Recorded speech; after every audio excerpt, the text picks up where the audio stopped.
All right, welcome back, everyone, to the deep dive. So today we're tackling something a little different, but definitely powerful. You guys brought us Ray Dalio's Principles, your guided journal. Yes, and it's a really interesting one because this is not just about Dalio's principles, right? Yeah. He's guiding you to discover and articulate your own, which is a huge difference. Definitely. And, for those who haven't come across Dalio's work yet, he's an incredibly successful investor, wrote Principles, Life and Work, sold millions. And this journal is like the practical, hands-on companion to that. It's all about helping you define your own personal principles, those core values and guidelines, and then use them consistently to navigate life, work, relationships, all of it. It's almost like having this personal operating system for making decisions. And ultimately, the goal is to achieve what you want, to become more effective in everything you do. Yeah, and I think what's really interesting to think about is why he created this journal in the first place. It wasn't just like, oh, here's another book idea. This comes from his own experience of relying on principle-based thinking for decades, right? The success he's had, and then seeing how many people connected with the ideas in his first Principles book. People wanted more. They wanted that practical guidance on how to actually do this for themselves. And it's clear this idea of having principles resonates. I mean, think about his Principles for Success video, tens of millions of views. Okay, so let's get into the core of it. Mm. This idea of principles as pathways. How does Dalio actually define what a principle is, and how does it work in practice? So he describes principles as these fundamental truths, or you could think of them as guidelines, that you can apply repeatedly in similar situations.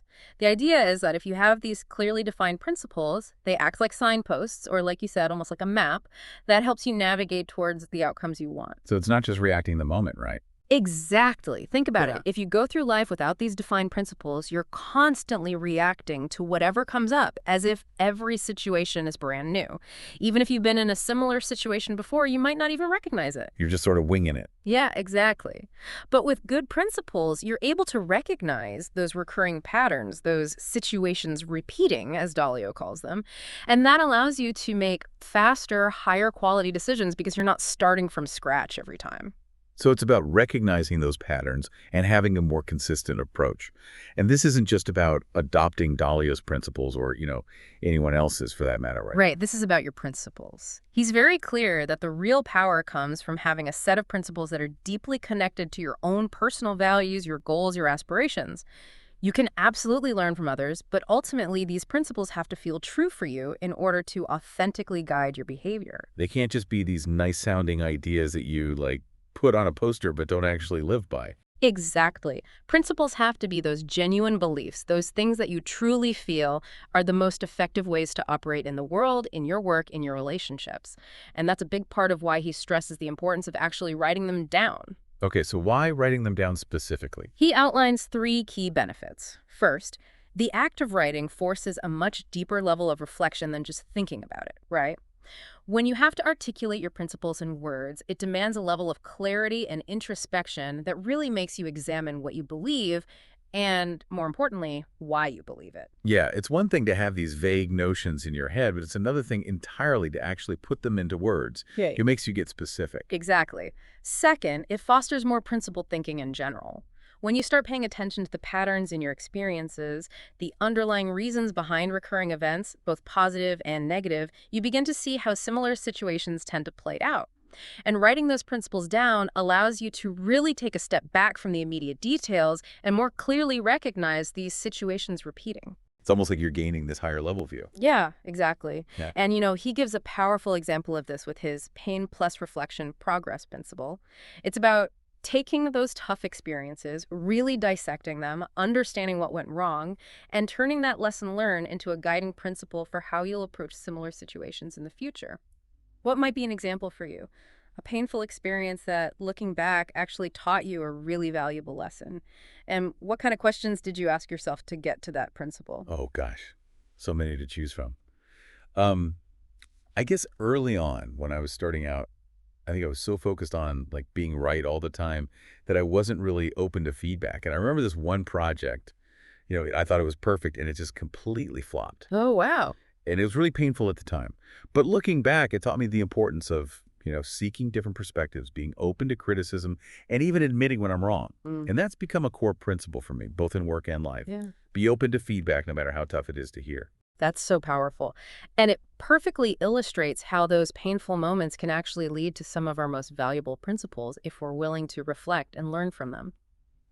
The third benefit Dalio highlights is about communication. Right, because once you actually have these principles written down, you can articulate them to others much more clearly. Exactly. And that transparency helps build trust and mutual understanding, and it leads to more effective collaboration because everyone's on the same page. He even mentions how valuable it would be to know the core principles that guided historical figures like, Einstein or Steve Jobs. It would be fascinating, right, to understand that underlying framework that drove their achievements. It would. And, Dalio actually envisions a future digital tool for crowdsourcing and evaluating principles.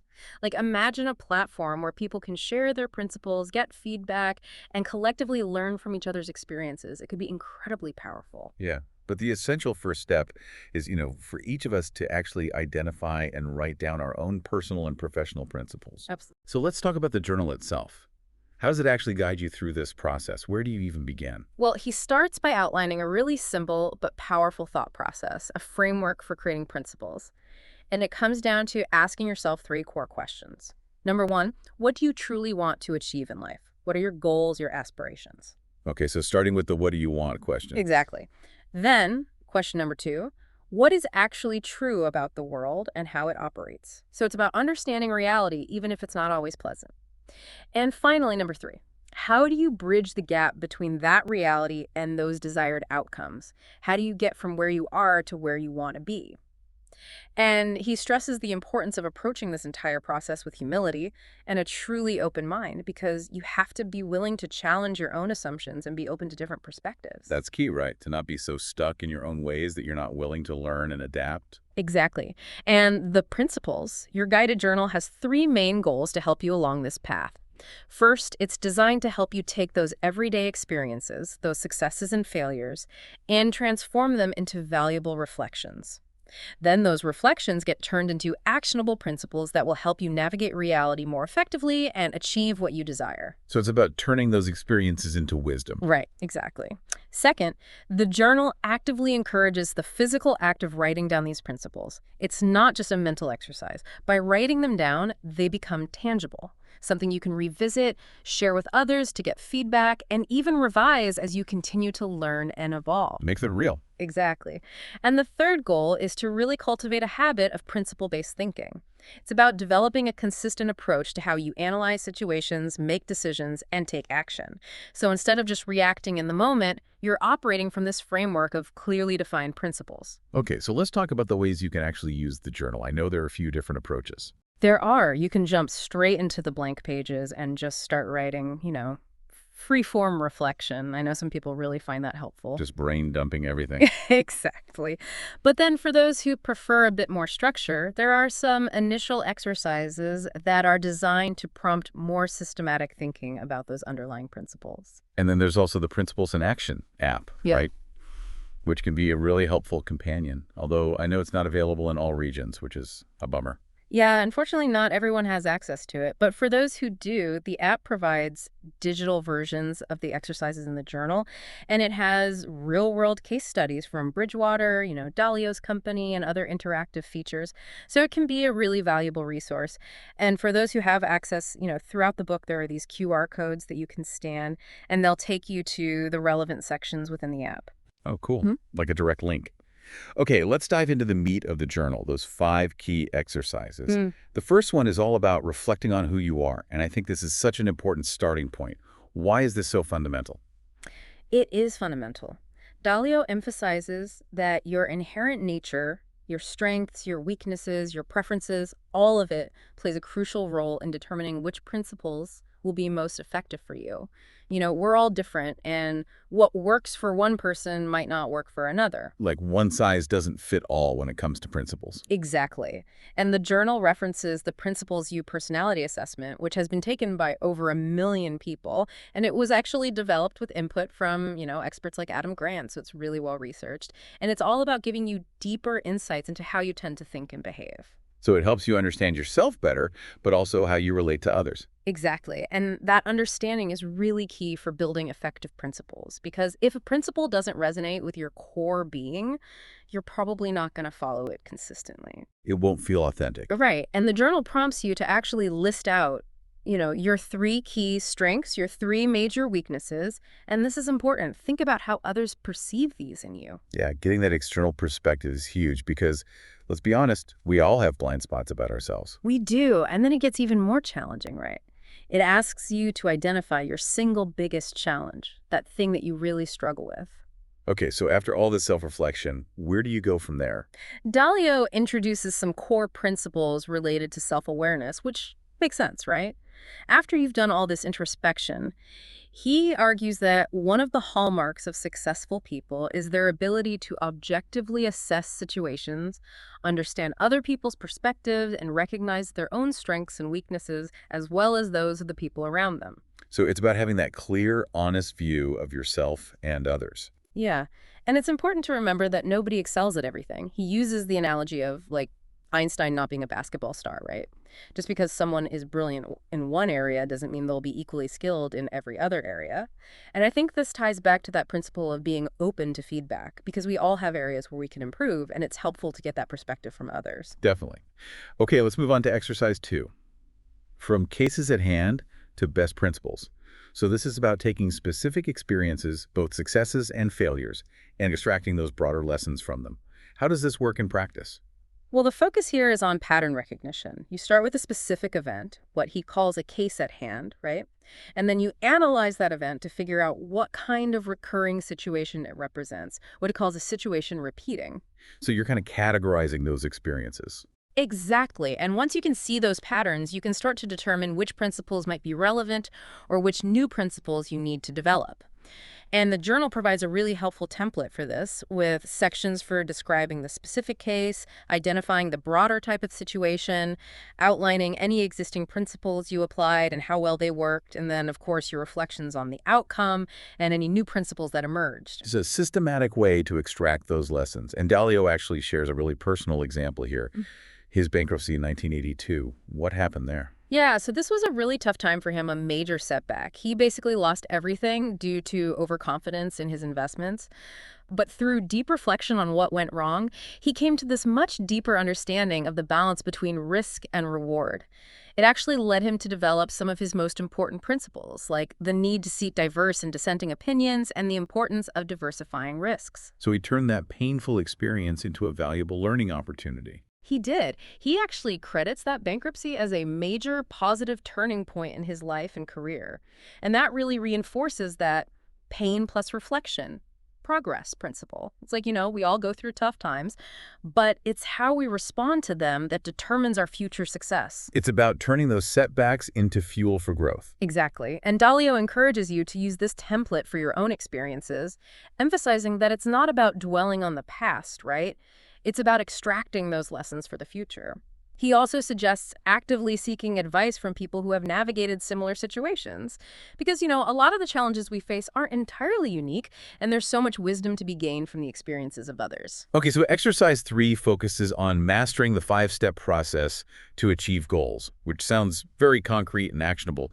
What are those 5 steps? All right, so this is really the core of Dalio's methodology. The 5 steps are: 1, set crystal clear goals. You need to know where you're going. Okay, clear goals, check. 2, identify your problems and don't tolerate them. This is key, right? We often get used to things not being ideal and just accept them. Oh yeah, we become complacent. Exactly. So Dalio's saying don't tolerate those problems. Step 3, diagnose the root cause of those problems. Get to the underlying issue. Okay, so not just treating the symptoms. Exactly. 4, design effective solutions. What are the specific steps you need to take to solve those problems? And 5, execute those solutions thoroughly. Don't just come up with a plan and then, not follow through.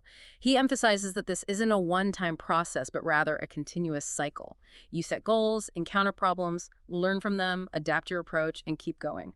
It's about being clear-headed, rational, and constantly striving for improvement. It's almost like treating your life and work like a game, where the objective is to overcome challenges and achieve those goals.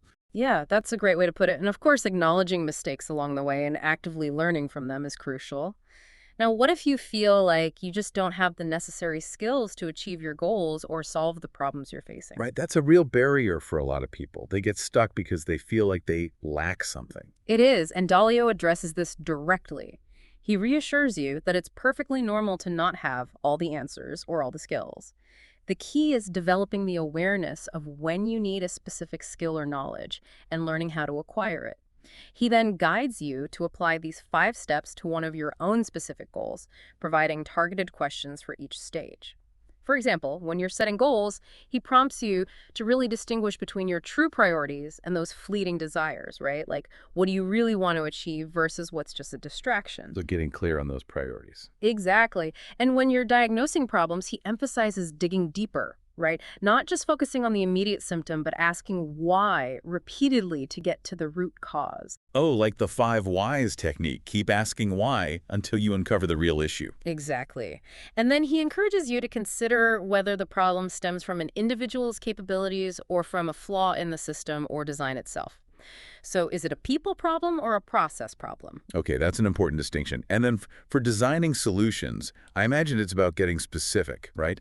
Not just vague ideas, but actionable steps. Exactly. He's all about concrete tasks, clear timelines, a defined strategy for execution, who's responsible for what, how will progress be tracked. It's a very practical approach. Okay, so moving on to exercise 4. This one is about overcoming your 2 biggest barriers and learning most from mistakes. What are these 2 major obstacles that Dalio identifies? The first one is ego, and he's not talking about arrogance, right? Mhm. It's more about those unconscious psychological defense mechanisms that make it so hard for us to admit our mistakes, to accept our weaknesses. This is like that inner voice that's trying to protect us from feeling bad, even if it's holding us back. Exactly, and he explains that this is tied to how our brains are wired. These primal needs and fears are processed in the more primitive parts of our brain, like the amygdala. That fight or flight response. Yeah. But then we also have the more rational conscious thinking happening in the prefrontal cortex. So it's like these 2 parts of our brain are often in conflict. It's like that battle between the 2 yous. Exactly. And Dalio's point is that this internal conflict can lead to all sorts of justifications and defensiveness when we're challenged or when we make mistakes. And ultimately, he says that the pursuit of truth, understanding what's actually real, is more important than always being right or protecting our ego. Oof, that's a tough one. It is. He asks a really challenging question. How difficult is it for you to acknowledge when you've made a mistake or when you have a weakness? And how good are you at preventing that lower level self, that ego, from taking over in those moments? So it's about self-awareness and emotional regulation. Exactly. And he also makes the point that our lower level self isn't all bad, right? It's also the source of our instincts, our creativity, our drive. So the goal isn't to eliminate it, but rather to align it with our conscious, rational thinking. Okay, so that's ego. What's the second barrier? Blind spots. These are essentially the limitations in our own thinking that prevent us from seeing things clearly or understanding them accurately. It's like, we can't grasp what we simply can't perceive. Like trying to explain colors to someone who's colorblind. Exactly. And the challenge with blind spots is that they're often much less obvious than physical limitations. We might not even realize they exist. And we naturally tend to avoid confronting our own blind spots or pointing them out in others. It could be uncomfortable. It can be. Dalio suggests that tools like that Principles U assessment can be helpful in exploring these blind spots in a less confrontational way. Okay, so we have ego and blind spots. What's the key to overcoming them? Dalio calls it radical open-mindedness, and it's essentially a commitment to constantly challenging your own assumptions, seeking out diverse perspectives, and being truly open to learning, even when it's uncomfortable. It's about prioritizing the pursuit of truth over the need to be right. And the final part of this exercise focuses on learning from mistakes. Right, because mistakes are inevitable, so it's how we handle them that matters. Exactly. Dalio argues that one of the key differences between successful people and unsuccessful people is their ability to learn from those mistakes. He's a big advocate for creating an environment, both personally and professionally, where mistakes are seen as valuable learning opportunities.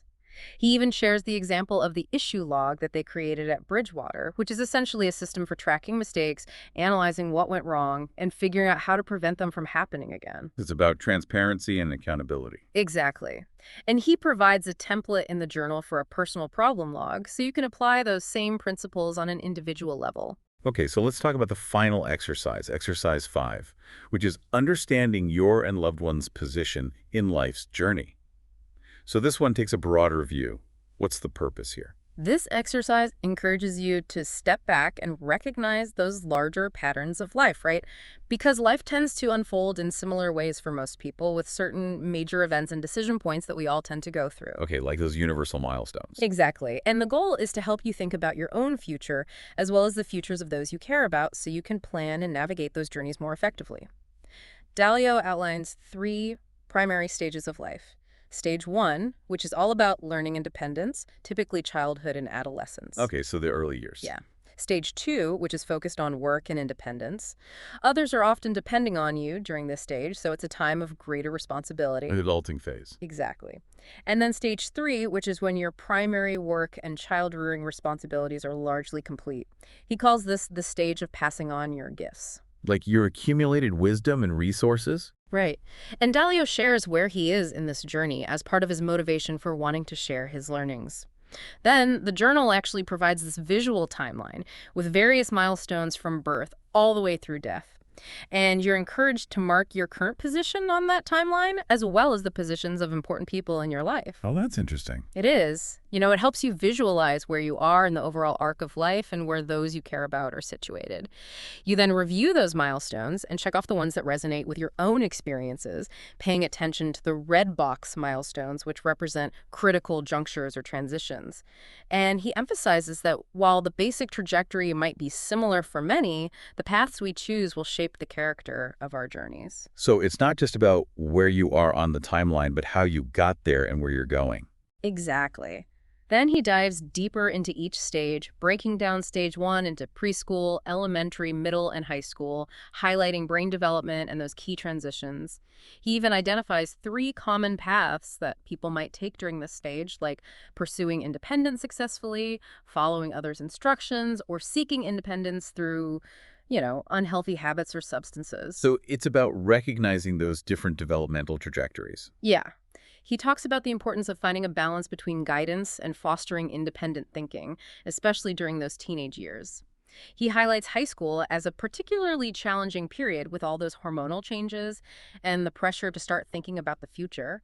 Then he discusses those big decisions after high school, whether to go to college or enter the workforce directly, and the potential implications of those choices. Makes sense. Then what about stage 2? So stage 2 is typically from your 20s to your mid-50s, and it's characterized by increasing freedom and responsibility. He breaks it down into early, mid, and late phases, noting that the early phase is often the happiest, while the late phase can sometimes be the least happy due to the pressures of work, family, and unfulfilled dreams. It's interesting how he maps that out, those emotional arcs. It is. He really emphasizes the importance of finding work that you love and nurturing those strong relationships during this stage. And then there's that transition from stage 2 to stage 3, which typically happens between 55 and 65. Stage 3 is about having more freedom, fewer responsibilities, more time for family, hobbies, and personal interests. So it's the enjoy the fruits of your labor phase. Exactly.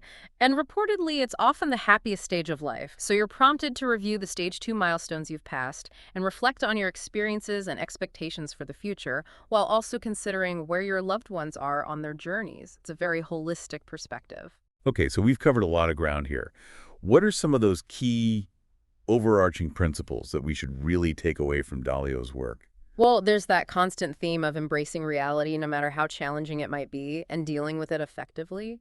He also has that powerful equation: dreams plus reality plus determination. A successful life. Okay, so dreams, reality, and determination. Got it. He consistently highlights the value of higher-level thinking, that ability to step back and see things objectively without letting emotions cloud your judgment. And of course, we can't forget that pain plus reflection, progress principle. It's all about learning from those tough experiences and using them as fuel for growth. Turning those setbacks into wisdom. Exactly. The importance of being open-minded and actively seeking diverse perspectives is another crucial principle. He also stresses learning from mistakes, prioritizing goals over ego, taking responsibility for your results, and appreciating the people in your life who hold you accountable. So it's about being self-aware, accountable, and constantly learning. Yes. And he reminds us that there are often multiple paths to achieving any given goal. It's about being flexible, adaptable, and having that strong sense of self-accountability. He also talks about knowing what you don't know and not being afraid to ask for help. Collaboration is key. Like the whole is greater than the sum of its parts. Exactly. And then once you've identified those problems, don't tolerate them. Figure out how to solve them and take action. Problems are inevitable. It's how we deal with them that matters. It's about being proactive, not reactive. Right. And finally, it's not enough to just know what the best decision is. You also need to have the courage to make it. So it's about combining knowledge with action. Exactly. And that's really the core message of Dalio's work. Defining and applying your own set of principles is a powerful tool for navigating life, making better decisions, and achieving your goals.